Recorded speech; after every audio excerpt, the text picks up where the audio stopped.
Someone screamed behind the meat stall. Not because of blood, not because of fire. Because the scale wouldn't stop moving. The pork kept getting heavier. He swore he hadn't added anything. The slab just sat there, pink, glossy, steaming, while the numbers climbed like a heartbeat going wild. The butcher yanked the plug, the screen went dark. The pork didn't move, but everyone watching felt like it had. That was the first morning. The pork-even dieters cheated for. The stall appeared quietly. No banner, no brand.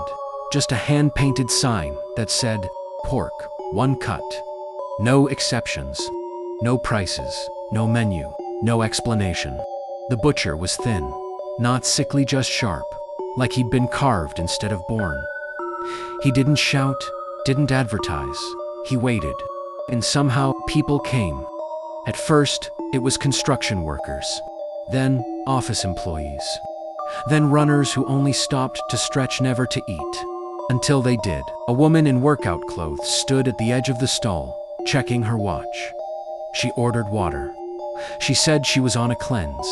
The butcher nodded and sliced pork anyway. She said no. He placed it on a paper plate and slid it closer.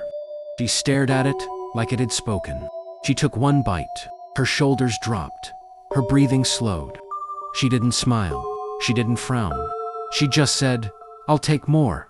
That was when people started noticing something was wrong. Everyone who ate the pork stopped caring about things they used to fear. Calories, cholesterol, doctors, death. They still talked about them, still joked, still pretended, but their eyes didn't flinch anymore. The gym across the street noticed first. Trainers complained their clients vanished. Meal prep companies lost subscribers. One nutritionist stood outside the stall for an hour, filming, shaking her head. She didn't buy anything. That night, she posted a video warning people about unregulated meat sources. By morning, she was back. She ordered double.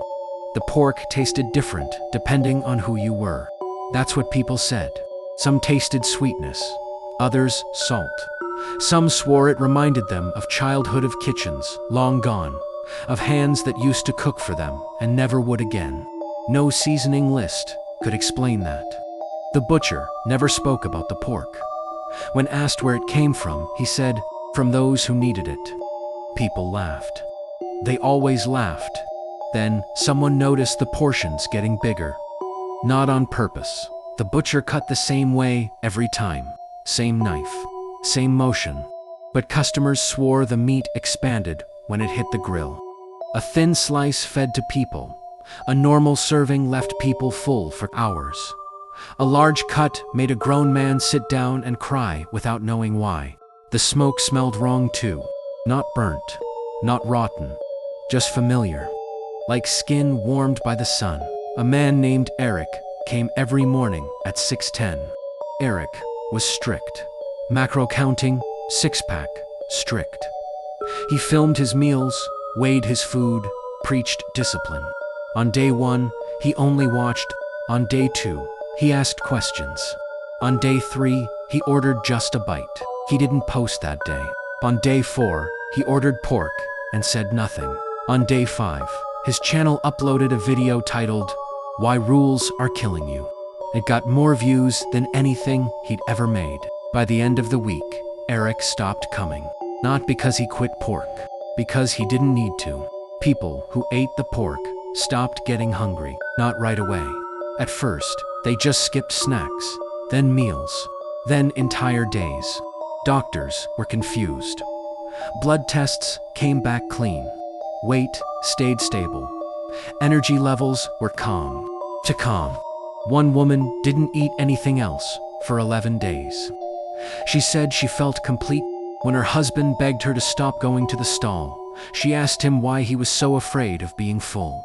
The city tried to shut the stall down. Health inspectors arrived with clipboards and gloves. They took samples, measured temperatures, asked questions. The butcher answered all of them politely. The pork tested normal to normal. No parasites, no toxins, no illegal additives, just meat. The inspectors left. One of them came back alone that night. The first death wasn't dramatic. A man collapsed on a bus. No pain, no struggle. Just stopped. The autopsy showed nothing. Heart intact. Organs fine. Stomach empty. Except for trace proteins that didn't match anything in the database. By the end of the month, there were 6 more. All regular customers. All healthy. All full. People started whispering theories. The pork was addictive. The pork was engineered. The pork was cursed. The butcher kept slicing. Demand grew. Lines formed earlier. People argued, fought. Dieters were the worst. They hated the stall. They needed it. They'd whisper confessions while chewing about guilt, about control, about how tired they were of denying themselves. The butcher listened. The pork sizzled. One morning, the pork ran out. No cuts left. No slabs hanging. Just the butcher, standing behind an empty counter. People panicked. They begged, offered money, promised silence. The butcher raised his knife and said, "It's not gone. It's just finished, becoming." That was when someone noticed the mirror behind the stall. The reflection was wrong. The butcher was thinner than yesterday. The truth came out quietly. Not from the butcher. From the scale. A man stepped on it after eating pork every day for a month. He'd lost no weight, gained no muscle. But the scale flashed something strange before settling. Net mass transfer detected. No one knew what that meant. Except the butcher. He finally spoke. "Nothing is free," he said. Even fullness. The pork wasn't made from animals. It was made from restraint. Every calorie refused. Every craving denied. Every hunger ignored. The butcher harvested discipline. When people starved themselves, punished themselves, hated themselves, in the name of control, it accumulated. He gave it back as meat. That's why it tasted like relief. That's why dieters cheated. They weren't eating pork. They were eating themselves.